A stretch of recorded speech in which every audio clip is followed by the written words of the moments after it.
Dis-nous, pasteur.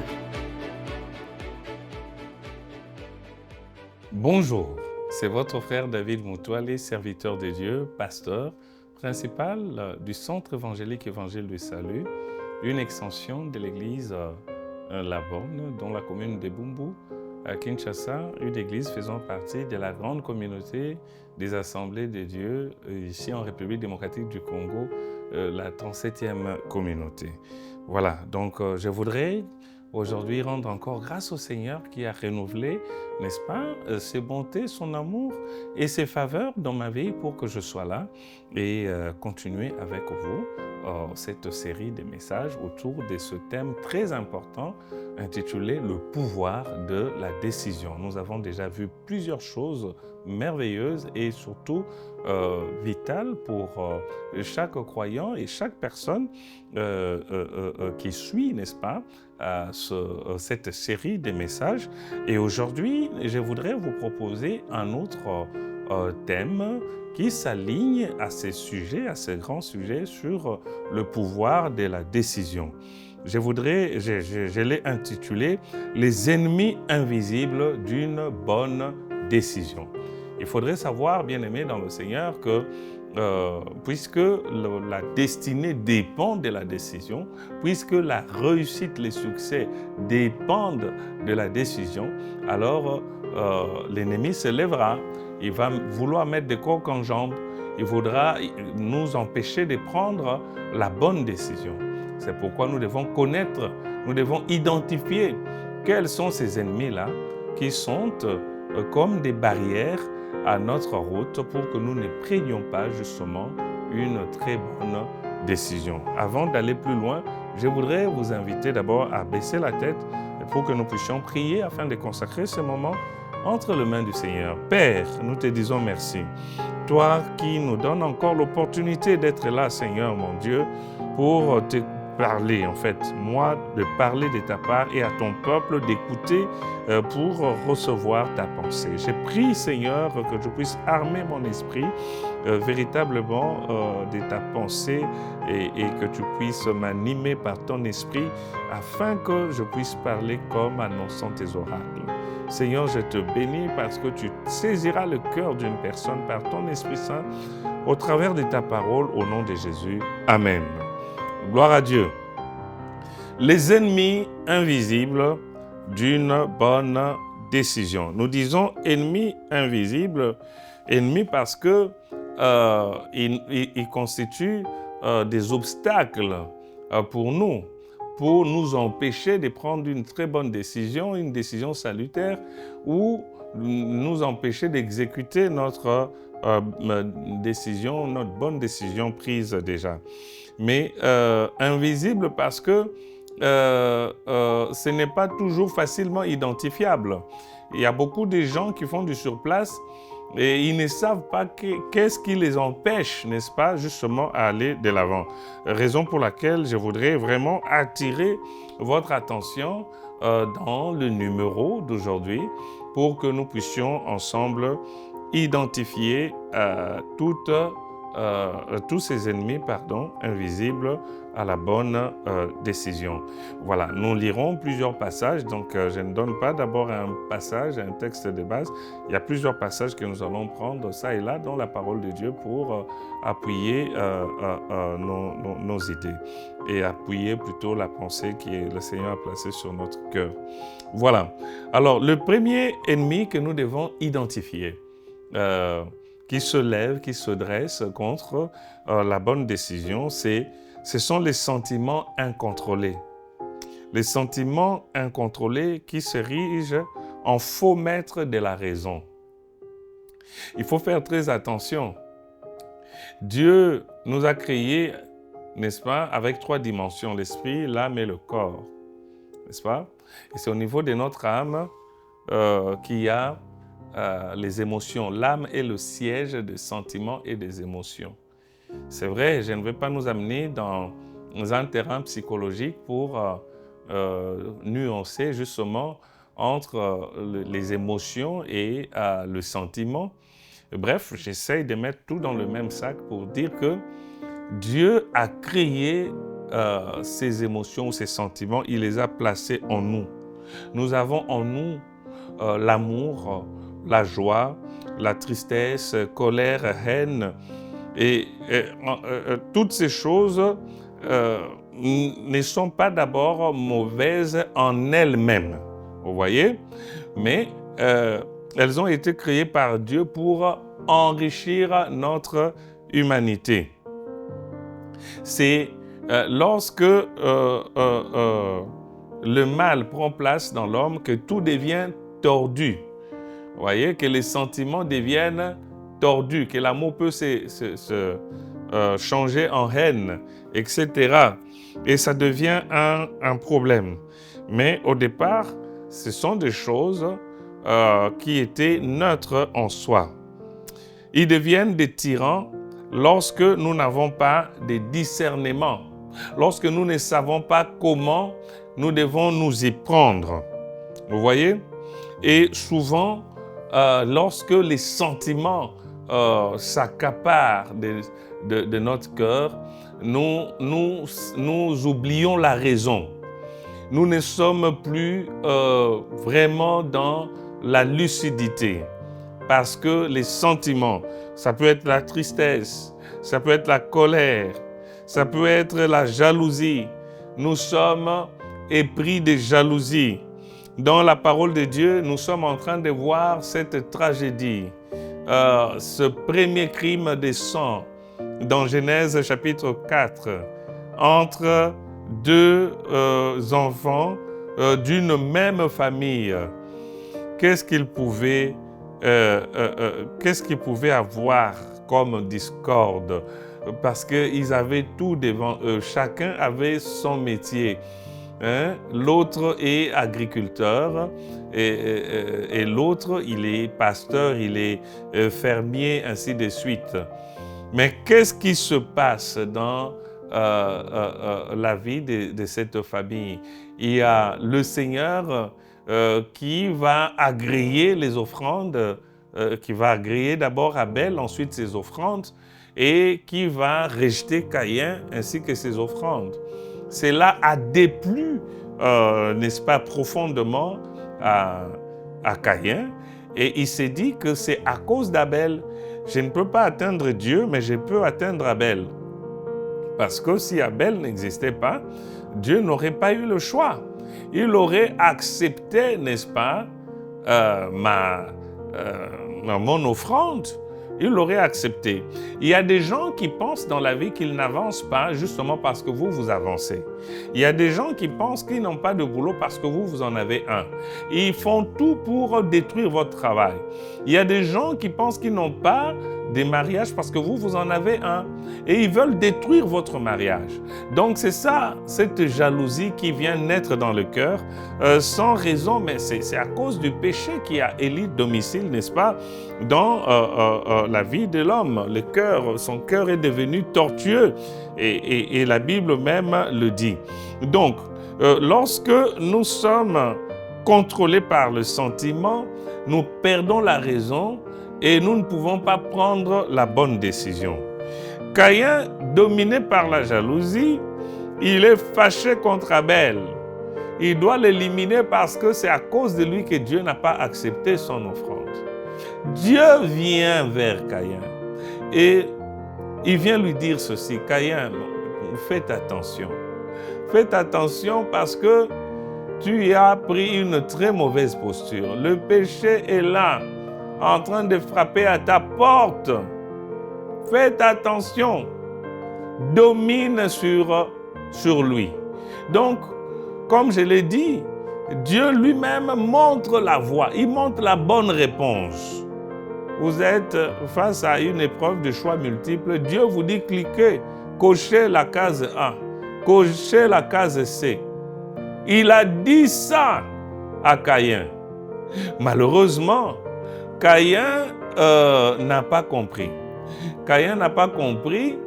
Et pourquoi? Parce qu'il était en ce moment-là contrôlé par le sentiment. Et les sentiments de haine, de jalousie, l'ont empêché de prendre une bonne décision. Il a pris malheureusement la mauvaise.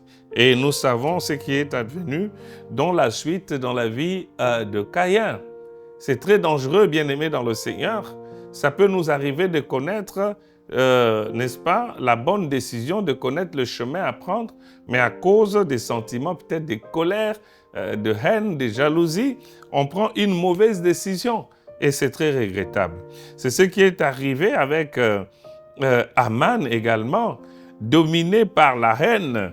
Et il a programmé un génocide. Il voulait en finir avec toute la race des Juifs à cause d'Aman, et plutôt de Mardochée. Il faut non seulement éliminer Mardochée, mais il faut éliminer toute sa race. Ce n'est pas normal. Il ne voulait pas revenir à la raison. Il savait que ce n'était pas bien. Le génocide, ce n'est pas bien. Mais il l'a fait. Pourquoi? Pas il l'a fait, mais il a pris la décision de le faire pour assouvir cette haine qui était dans son cœur. Il voulait à tout prix finir avec la race juive. Mais malheureusement, bien-aimés dans le Seigneur, le dernier mot appartient toujours à Dieu.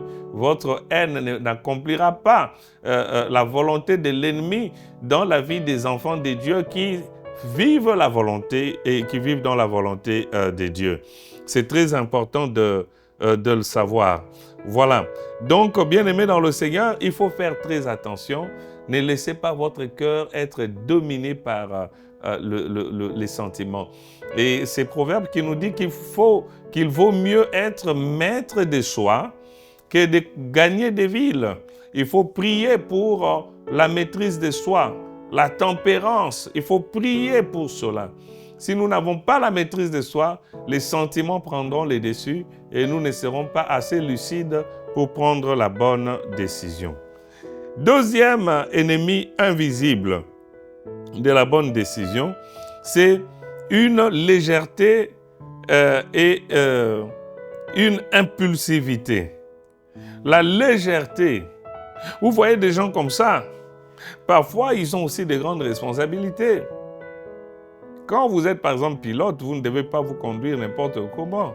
Vous ne devez pas faire n'importe quoi quand vous êtes dans le cockpit là-bas. La légèreté, ça se voit parfois à tous les niveaux dans la vie des hommes.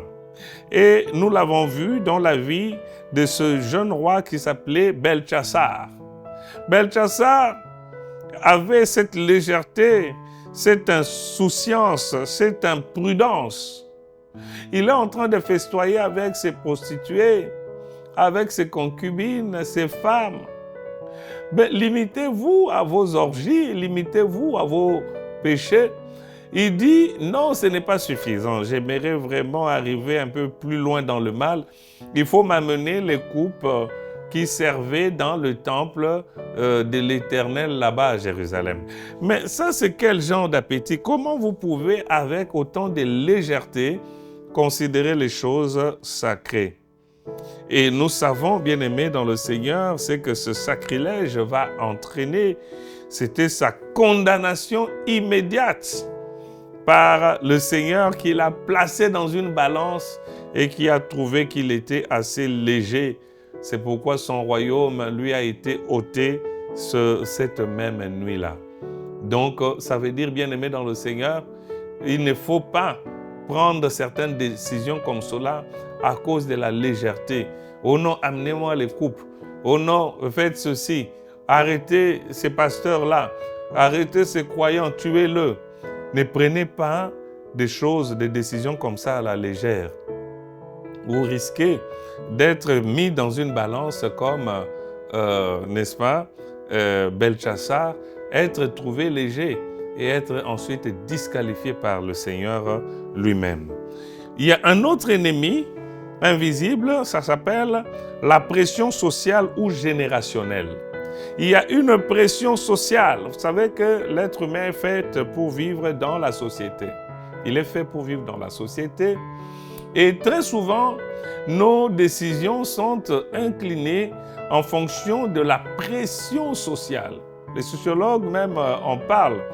Il y a des lois qui ne sont pas écrites dans le texte, dans nos codes tout ça, des familles, mais des lois qu'on trouve dans notre culture. Ça veut dire que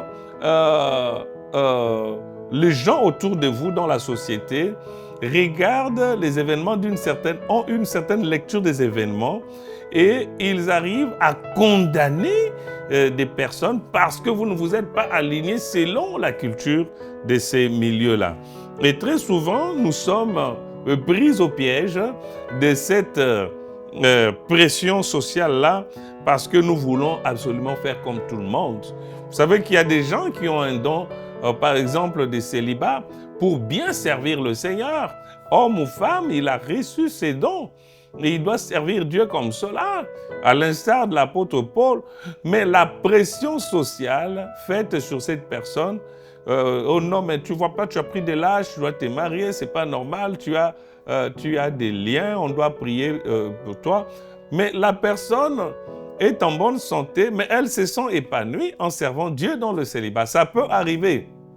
Je sais que beaucoup ne diront pas Amen à cette déclaration, mais en fait, ça existe, bien-aimés dans le Seigneur. Alors, vous allez prendre la décision, par exemple, de vous marier juste à cause de la pression sociale et ce n'est pas bon. Il y a aussi cette pression générationnelle. Nous avons Roboam. Vous connaissez l'histoire de Roboam dans 1 Roi chapitre 12, qui hérite du royaume après, n'est-ce pas, Salomon, son père. Mais il reçoit une délégation, il reçoit des gens, il doit tenir un grand meeting. Et là, il doit prendre position sur certains soucis dont les gens souffraient dans la société, des choses que son père n'a pas pu réaliser. Alors, il va consulter, ce qui est bon, les conseillers qui avaient travaillé avec son père, pour leur demander la question de savoir, mais qu'est-ce que je dois répondre par rapport à telle revendication de la part du peuple? Les conseillers lui ont donné une très bonne réponse. Ils ont dit, faites ceci, cela, parce que nous étions avec ton père. Ça fait partie des choses qu'on lui a dites, qu'il n'a pas pu faire. Mais toi, son fils, tu peux le faire.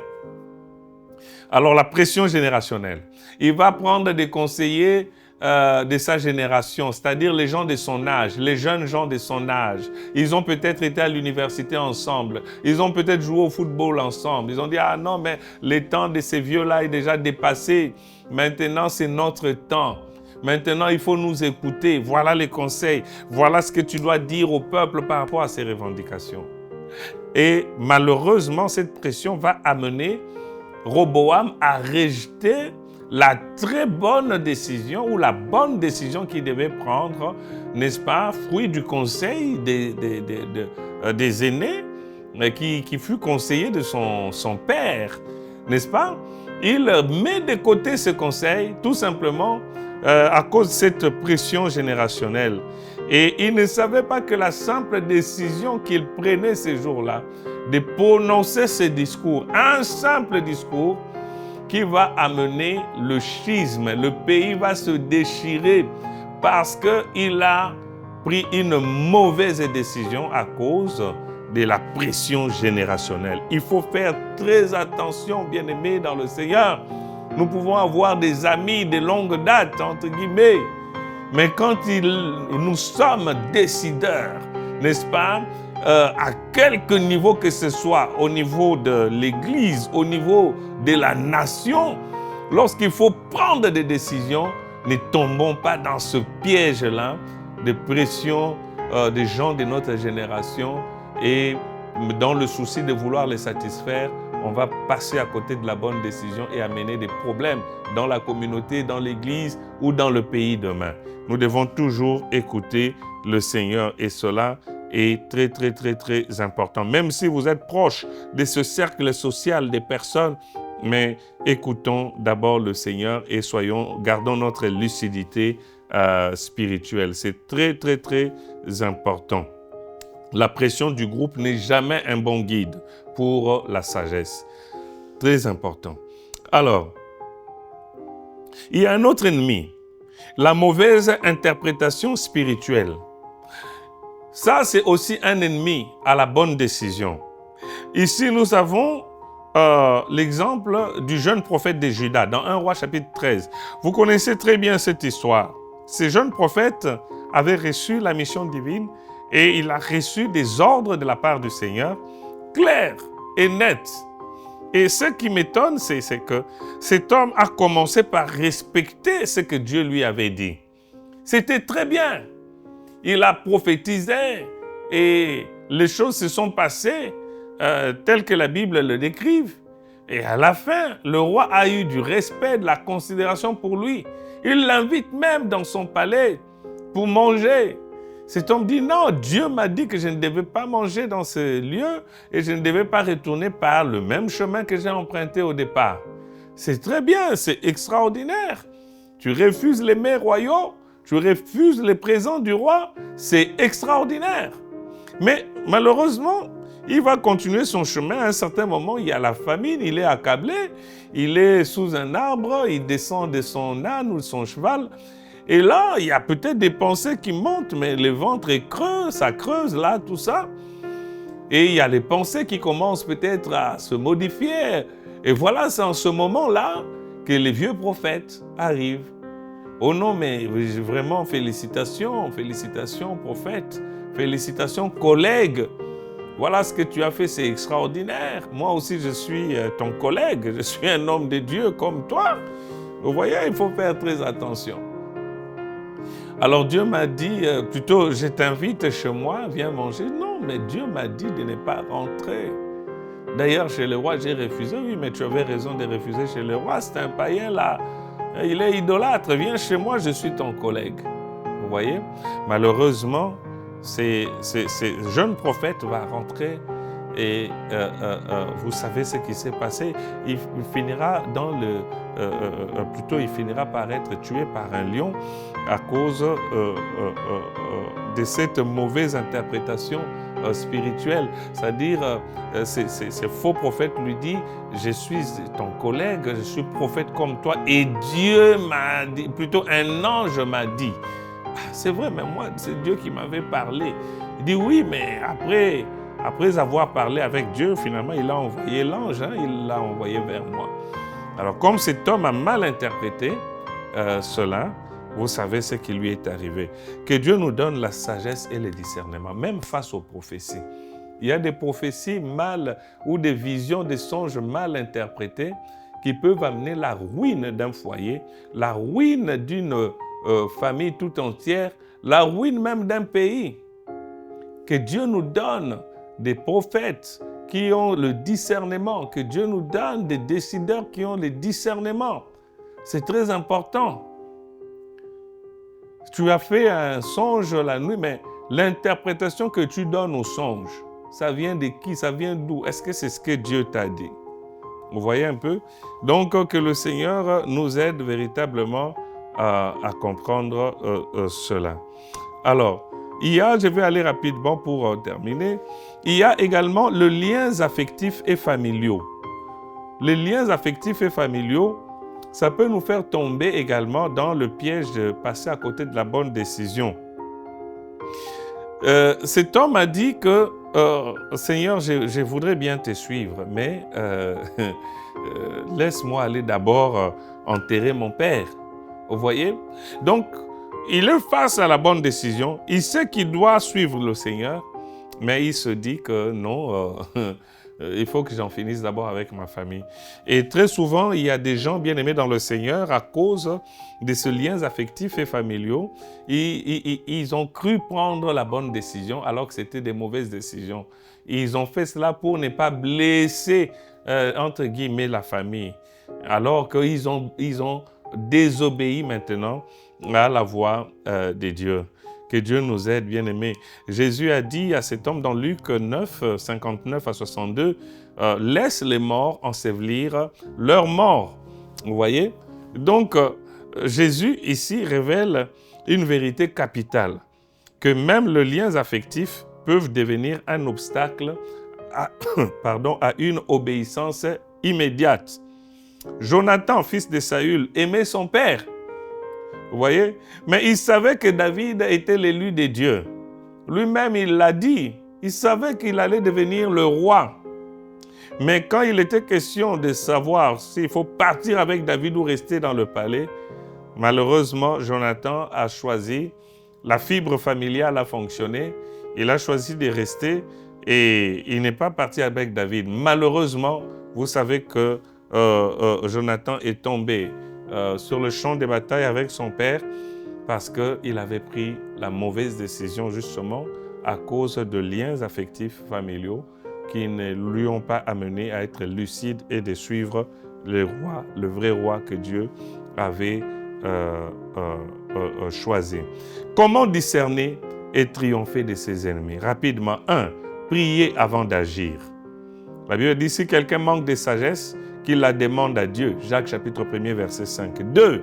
Soumets ta volonté à celle de Dieu. Non pas ma volonté, mais la tienne. Jésus l'a fait dans Luc 22, 42. 3. Évalue tes sentiments avec honnêteté. Tes émotions sont des indicateurs, pas des pilotes. Tu vois? Il faut évaluer cela avec honnêteté. 4. Demande des conseils spirituels. Proverbe 15, 22. Le projet échoue faute, n'est-ce pas, de l'assemblée qui délibère.